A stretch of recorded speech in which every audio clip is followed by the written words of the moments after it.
Stop what you're doing. If you're thinking about buying a house, I need you to watch this video to the very end because I'm gonna go over the 4 mistakes that borrowers constantly make when it comes to applying for a mortgage. Number 1, thinking that their credit score is higher than what it truly is. I know so many of you that subscribe to Credit Karma, Credit Sesame, and all these other credit monitoring websites. Yes, they do serve a purpose for what they're good for, but when it comes to buying a house, you have to realize that the algorithm that they are using on their websites are different than what a mortgage lender pulls. I don't care if you argue with me till you're blue in the face that you have an 800 credit score on Credit Karma.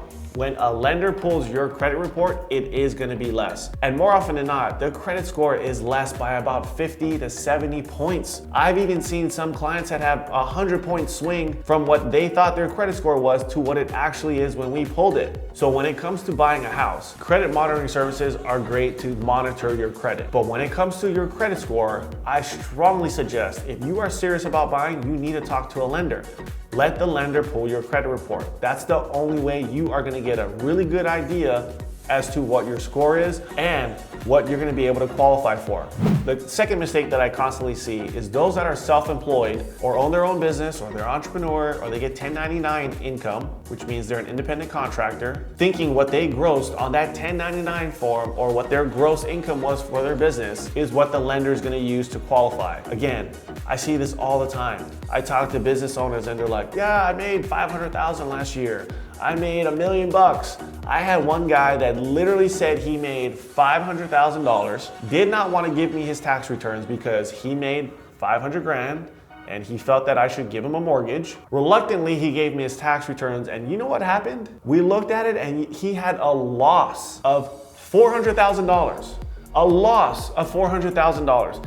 This guy could not get a loan to save his life. That is why if you're self-employed, you have to know that as a lender, we're gonna look at the net income. We can add back certain things like depreciation and other parts of your business losses, but for the most part, we're looking at the net income. And you'd actually be surprised. Some business owners and some people don't know the difference between gross income and net income.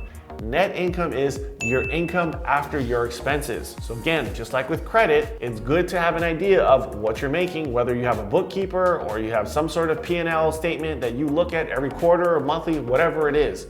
It's good to have an idea of where you are, but you have to look at what does a lender look at to qualify you for a mortgage. And if you don't know what that is, that's why it's good to talk to a mortgage lender. Get the facts from someone who does this for a living. Get the facts of what you need to do to set yourself up for success. And by the way, if we haven't met before, my name is Seanu Uyehara. I'm a branch manager with Loan Depot, helping you finance your homes all across America. And if you want to learn more about how to get your mortgage right, hit the description below for links to more information. And don't forget to subscribe to my channel. I put out content every single week to help you get your mortgage right. The third mistake that I see quite often, people waiting to find a house to talk to the lender because they think they're going to qualify. Guys, you have to remember this. We are in business as mortgage professionals to help you buy a house. There is no such thing as wasting someone's time when it comes to buying a house because honestly, it could take multiple conversations to help you qualify for a mortgage.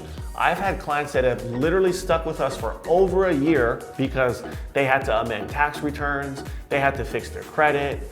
There were so many different moving factors that were part of this transaction in order for them to buy a house. And we're in it for the long haul. We're not in it just to pick up the phone and throw you into a mortgage and get you in a house today. We understand that yes, sometimes it is gonna take time because you may not be ready today, but we can give you a roadmap to get you into a position to be able to buy, whether that's 30 days from now, 6 months from now, even a year, like I just mentioned. So don't take it for granted assuming that you are gonna qualify for a mortgage because of maybe some crazy stuff you read online.